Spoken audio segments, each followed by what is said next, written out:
Dark Souls is all about relentless death. Thousands of people, monsters, and locations are out to end your life. But there are places in Dark Souls that do not harbor such ill will. These places are the only locations one can truly call home.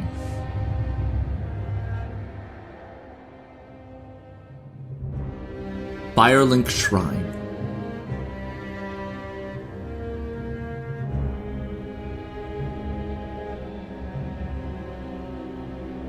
Majula.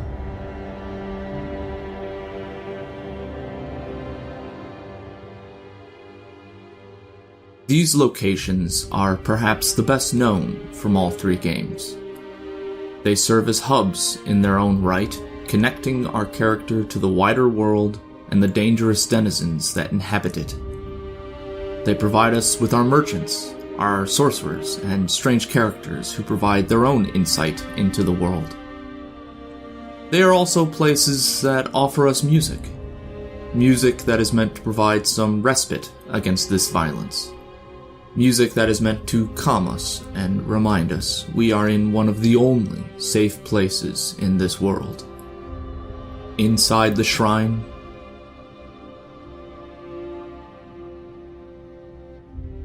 by the sea, we are at peace, and the music that plays reminds us of that. The themes of both Firelink Shrines and Majula are vastly different pieces, but they all share a common theme. Welcome home. In music, we call this kind of procedure a musical cadence. A cadence in music is a series of sounds that complete a phrase. This passage has 3 chords, which we will label 2, 5, 1. In music, we differentiate harmony through the use of tonic and dominance, or home and away.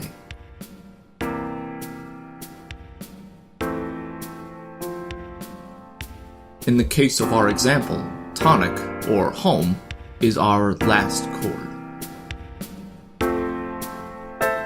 It gives our ears a feeling of relaxation and rest. The chord directly before it, our dominant, is the utmost point of tension before heading back to home. Using these 2 chords, you can have a complete musical phrase. The chord before it, the 2 chord, is called a subdominant. It leads later on to a dominant chord, but it is not quite like our tonic.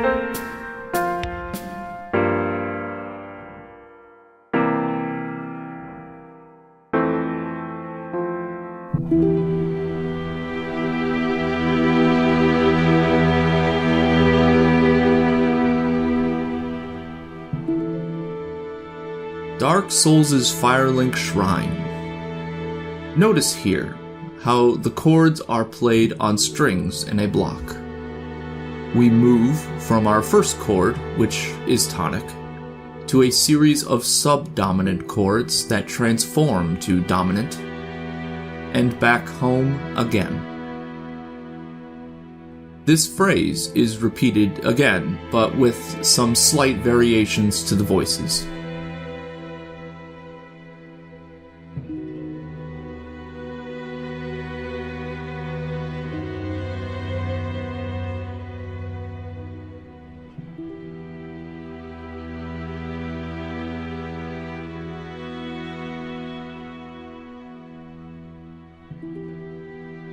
Notice here how we get a solo that does a little exploration. Hidden inside the backgrounds of this phrase are hints at the dominant chord, constantly pulling at our ears. This reminds us that this section is different, foreign, even dangerous. It slips in and out of dissonance. The piece finishes up with a reiteration of the first phrase, thus bringing us not only back from the solo journey, but back to the comfortable sound it started us off with. In just this one simple 3-minute track, we are told exactly how the story of Dark Souls often goes. We are told what home is, and what it feels like to sit comfortably at the bonfire, contemplating the journey before heading off. We are uncomfortable out in the world, forced to face its monstrosities, but ultimately we always come back to the bonfire, to take away all the stress.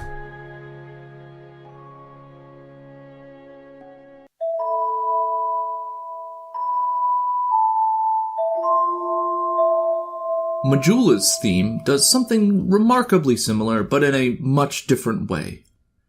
Instrumentation can not only be the backdrop for a piece of music, but the primary protagonist of the story being told.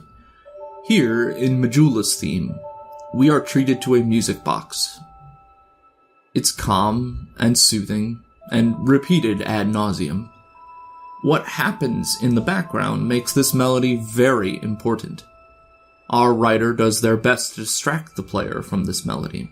They add in bass cues, strings, other metallic-sounding instruments to distract us from the safe zone of the melody.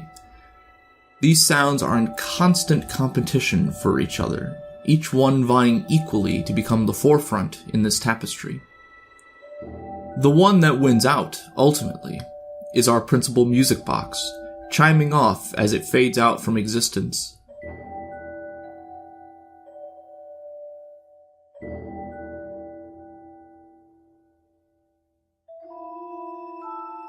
Isn't this much like our journey in Dark Souls 2?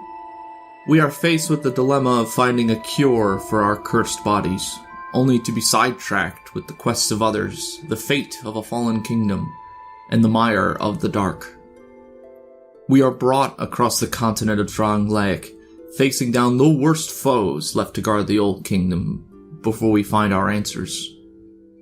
Or do we?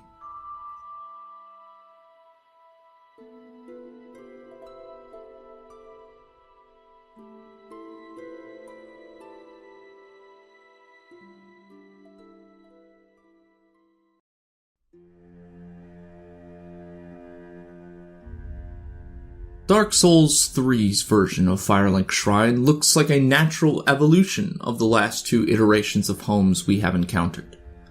It's the same location as our first game, but radically different in scope and layout. There are more stairs, more climbs, a looming bell tower peering over the graveyard. It will house all of our vendors and our teachers. It is a place of refuge, away from the chaos of Lothric. Its music, likewise, plays with the previous two games' versions by combining the thematic elements to become a more full experience. In this piece, we are treated to low strings with a low F bass that stays consistent through most of it. The dissonance on top draws our ears away from the low F drone and then plays with our expectations by stopping a phrase halfway to switch voices. From low strings to mid strings, and then again to voice, our journey clambers up from the cemetery of ash, until we no longer recognize that the same low drone that started us off has risen to the dominant C, the furthest note away from F, before it begins its journey back. Like the others, this is reflected in-game. We are drawn from a familiar sight, Firelink Shrine, into the chaos of Lothric's high wall.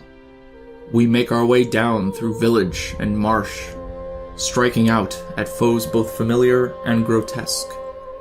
Occasionally, we are treated to visions of the past. Elizabeth, a dark wraith, but they are all tainted next to what has happened to the land. Only when we scale the city of Irithyll do we return to a place that served as home to many, Anor Londo. The piece ends not with a resolution, but more dissonance.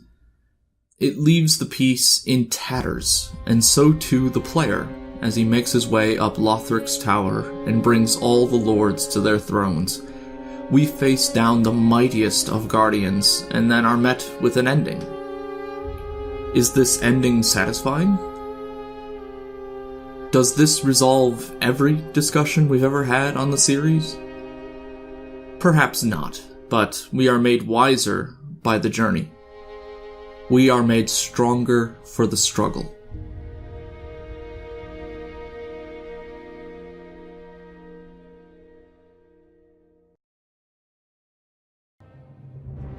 It is difficult to describe the story of this series. It's hidden in item descriptions, in the architecture of crumbling walls. But look hard enough and the clues are all around you. They paint a world that is constantly in flux between order and ruin. It is torn between home and away. Dark Souls at its core is a representation of tonic and dominance. Through its melding of combat and exploration, it gives us something altogether quite musical.